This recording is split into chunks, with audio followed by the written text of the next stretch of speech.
Good day. Welcome everyone to today's EVS Talks. I'm Julia, and I am delighted to have you all here for what promises to be a fruitful discussion. Joining us are Fanny Veillet-Rival, a project manager for political campaigns, and Morgan Janowicz from the Green Rep Institute. Today, our focus is on the captivating topic of France. We'll explore its profound impact on French and EU politics in the area of the food system transition, delve into its global significance, and highlight the unique characteristics of food system transitions in the time of today's challenges. I want to express my sincere thanks to Fanny for joining us today and sharing her valuable insights on the French situation. Her expertise will undoubtedly enhance our discussion. And let's now dive into our meeting. Let's talk about politics, elections, and what is the most important, food systems. Starting in the first round of the elections, the National Rally Alliance secured 33.3% of the vote. However, in the second round, their support dropped to 24.6%. Ultimately, granting them 142 seats in the parliament out of total of 577. This marks an increase of 53 seats compared to the previous elections. It's noteworthy that voter turnout was high, surpassing 66% in both the first and second rounds. Ultimately, the new Popular Front, a left-green alliance formed after a defeat in the European Parliament elections, won the largest number of seats in the parliament, and they accumulated a total of 188 seats in the National Assembly. It's also important to mention that no single group holds a majority in the French Parliament. So now to start our discussion, could you please tell us about the French elections and who emerged victorious in the first and second rounds? Yeah, sure. Hello, everyone. So as you said, for the European election, the far-right party came out on top with 30 seats out of 81, so that's a lot. Well below, we have the S&D list, almost the same number with President Macron's list. Then the left with 9 seats, 6 seats for the EPP, and only 5 for the Greens, who lost half their seats. So that's a lot. So, but 30 minutes after the results, President Macron unexpectedly dissolved the National Assembly and called for this snap election of the national MPs.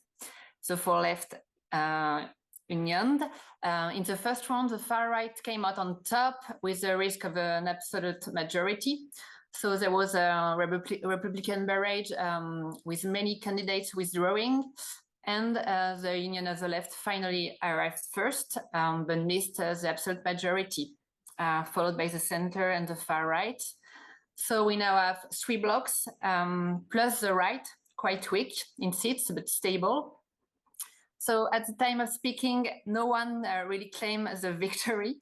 From the far right to the center, they want to censor any government who could include the radical left, and even the Greens sometimes, and the left is unable to agree on a prime minister's name, so the situation is blocked. There is a risk of the center and the right agreeing on a government pact, and a new dissolution could happen in a year's time, so we can say that we are in uncharted territories here. Okay, well, thank you so much for your introduction to introducing us to the French situation. And now I think it's the time to dive into the food system transition. So in January 2024, headlines around the world reported that the Mona Lisa was covered up in soup by the Last Generation movement at the Louvre in France, as in fact, as an act of climate protest. And this event, led by 2 climate activists, highlighted the urgent need for a healthy and sustainable food system. We are already seeing examples of the change around the world, such as in Denmark, which was the first to introduce an action plan for plant-based food. So given this context, what is the current level of debate regarding the transition of the food system in France? could France position itself as a leader in the food system transition both in Europe and globally? And are there any plans for introducing the action plan similar to the one from Denmark? Overall, from the right to the far right, there is mainly a demand for more French meat, more industry, and fewer standards. The former centrist majority opposed the reduction of livestock and has stagnated or even regressed on the shift toward plant-based food compared to the EGalim law in 2018 and the climate law, quite ambitious, in 2021, which enabled vegetarian meals in collective catering. On the other side, most of the left support small farming, more agroecology, organic, vegetarian option, but it's not really claimed by the Socialist Party, which is a big chunk of the left coalition, and much less by the communists. So I would say that France is behind these issues.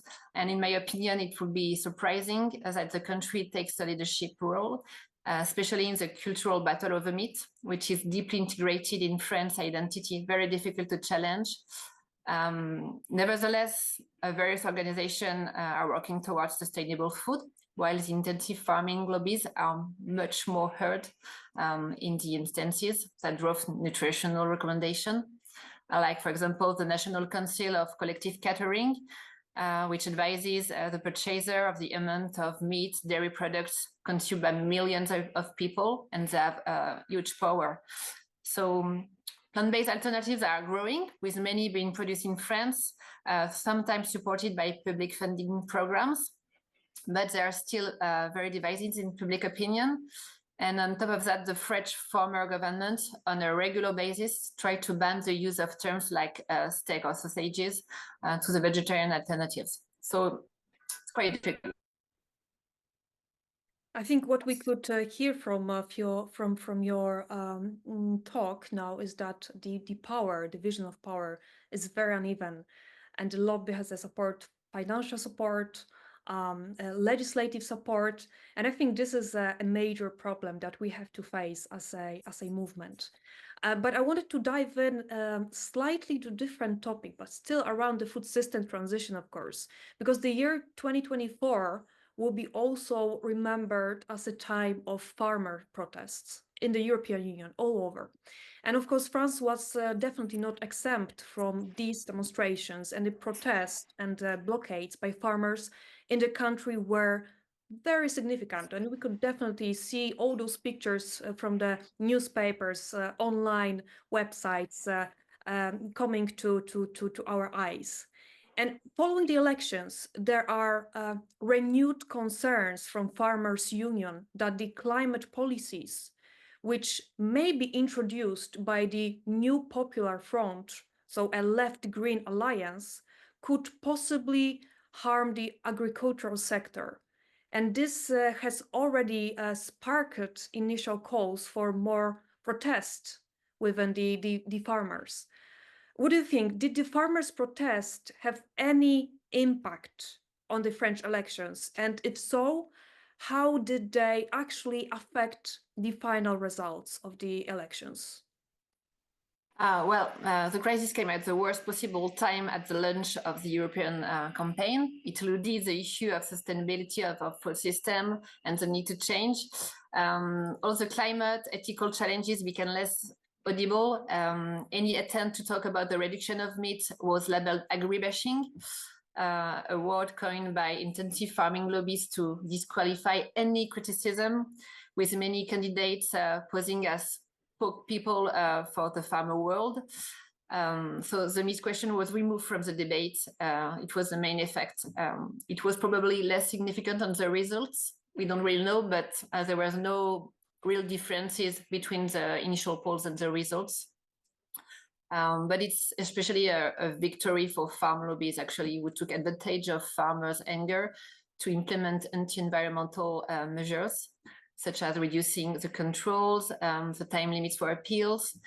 Even though it was not the main demand for the farmers, who blocked the roads to raise the issue of their remuneration mainly. So then the European Parliament relaxed the cap with rapid reduction of standards.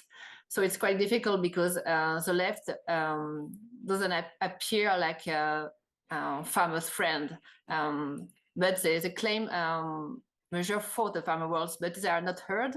It's quite difficult, actually.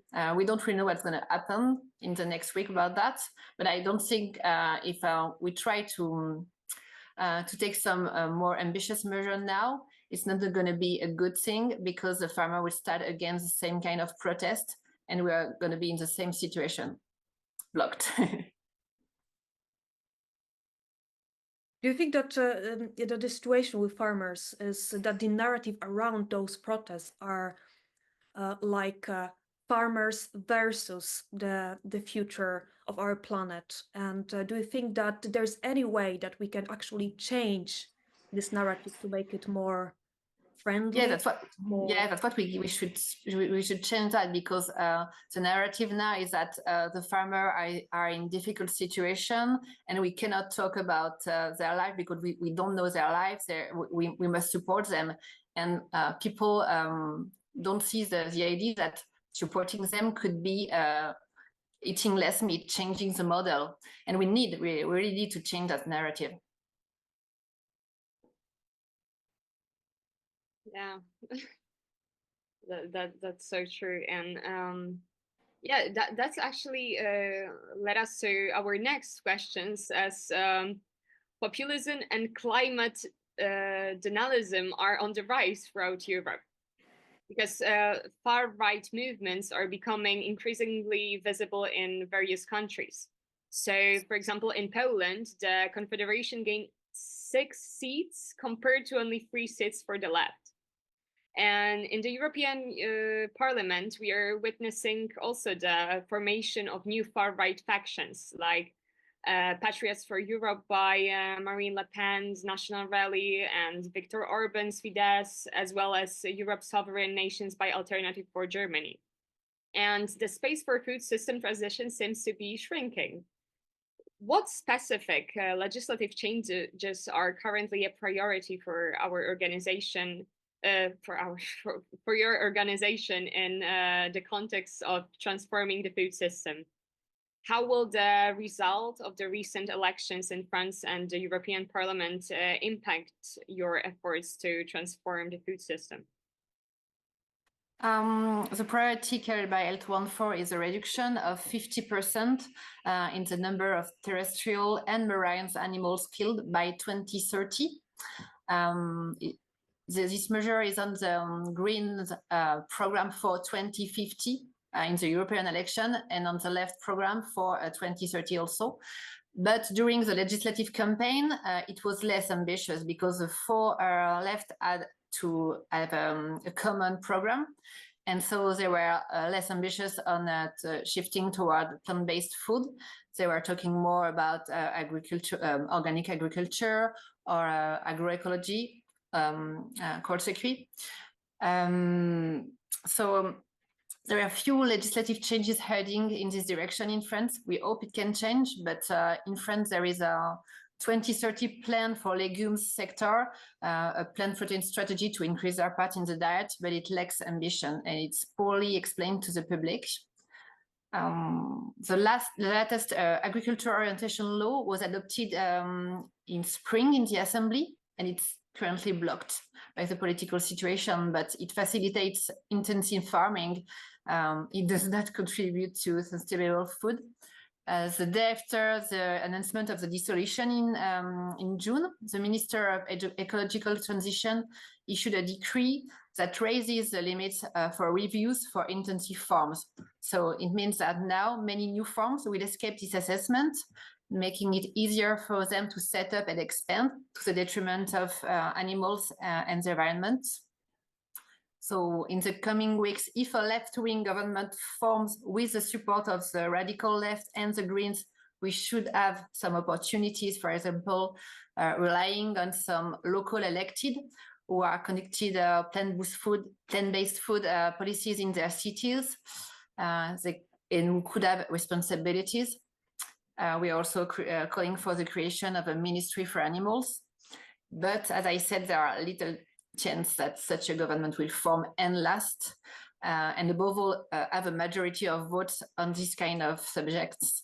So if a center-left coalition finally forms, we may find more openness, but a coalition of them with a traditional right is more likely, and it will lead to a clear setback in food sustainability.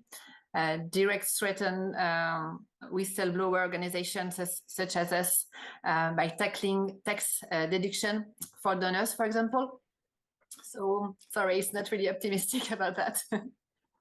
Yeah, but still, okay, sorry. Sorry, let me just add one more question to what you said, because it's really interesting and really impressive what you are doing. You're doing a great job in France and at the European Union level, definitely. What sort of arguments are you using in your activities? Do you concentrate more on the human rights, animal rights, climate, biodiversity, or maybe something else? It depends. For a long time, we thought that the environment was a good argument. It is one, because many many organizations can use this argument and fight for it. But we learned that finally the animal welfare is also a good argument. So maybe in the future we're gonna go for that also a lot. Assume to go on this argument. We are working on many levels. Actually, it depends to who we are talking to. Yeah, I don't know. We definitely need to adapt to this new situation and to think again about our strategy. Yes, surely there is a lot of things to do all the time, so it's kind of sometimes hard to manage on what topic actually today we should concentrate, right? And because of that, considering the deepening climate crisis and the increasing need for solutions to transform that food system now, what are the main challenges associated with lobbying for food system reforms? Like, how does the new government in France impact these efforts? As I said, many of the outgoing government decisions were copied and pasted from the meat industry lobbies. The same influence is exerted on the right as well, even more. During the farmer crisis, we could see the violence of their actions, not condemned by the government, while climate protests were met with tear gas and a violent repression from the police.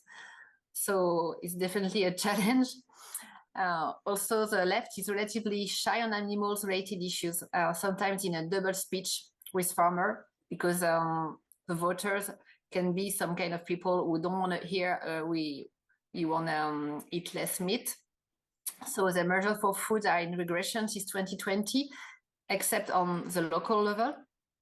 The other challenge that I already mentioned is the cultural battle, where lobbies push to cancel anything that could lead to any diet change. They appropriated the term flexitarian, which means eating less meat, but to actually encourage people to continue consuming meat through advertising campaigns. So we must fight against it in our communication to, on the contrary, encourage people to reduce. I was thinking, when you have mentioned about the culture and tradition behind eating meat, can you imagine some cities in France doing the same what happened in the Netherlands, so banning the advertisement of meat in the public spaces? Do you think that it can actually happen in some more some places which are more going for the sustainable food system? I think so. It can happen on a local level. Actually, we have good opportunities in the cities. Sometimes we are documenting the actions of cities around a shelter for animals, which includes a section for more vegetarian meals in school catering and official events. And it's easier to work with mayors of various political colors who usually agree to implement these measures for different reasons. So yeah, it's quite ambitious in some cities. It will be difficult to say, okay, we have a vegan city in France. Definitely, but there are some ambitious politics in some cities in France.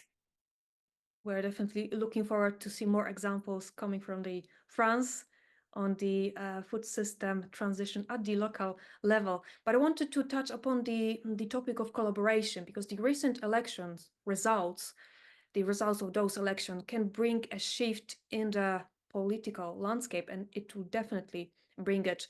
And this shift could have a significant implication for various sectors, including agriculture and, of course, local governance. Considering these changes, how do the election results affect your collaboration with key stakeholders, such as, for example, farmers and local authorities? At the moment, it's too unstable in France to see clearly, but our organization does not work directly with farmers, even though we receive many reports for some of them in serious difficulty. And it's a system we denounce, not individuals, but it's still very complicated for us to work with them. It makes, as I said, question our strategy to adapt to this new situation. But as I said, we work very well with local authorities, not the difficulty for us. And moving to the next question, so we talked a lot about the what is happening at the national level in France, and thank you very much for that great insights on the local level and the national level.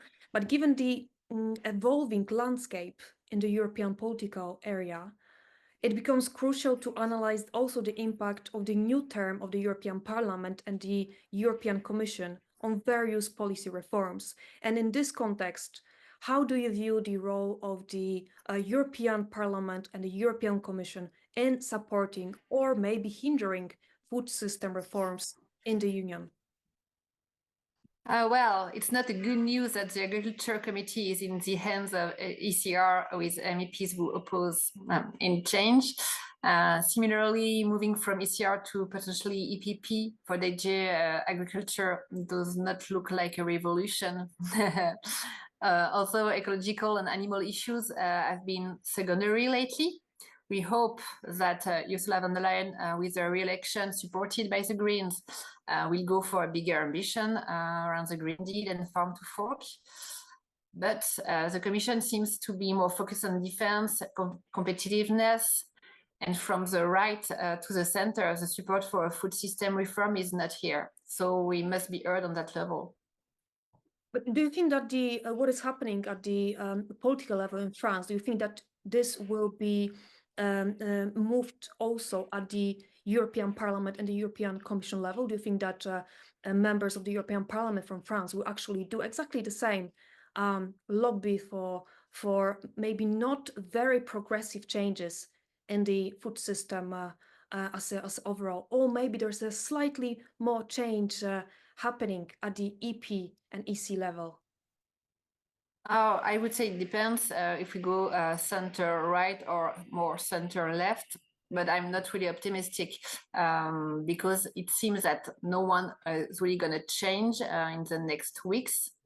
We still don't know, but I don't see right now the role of France being completely different from the past. Wait and see.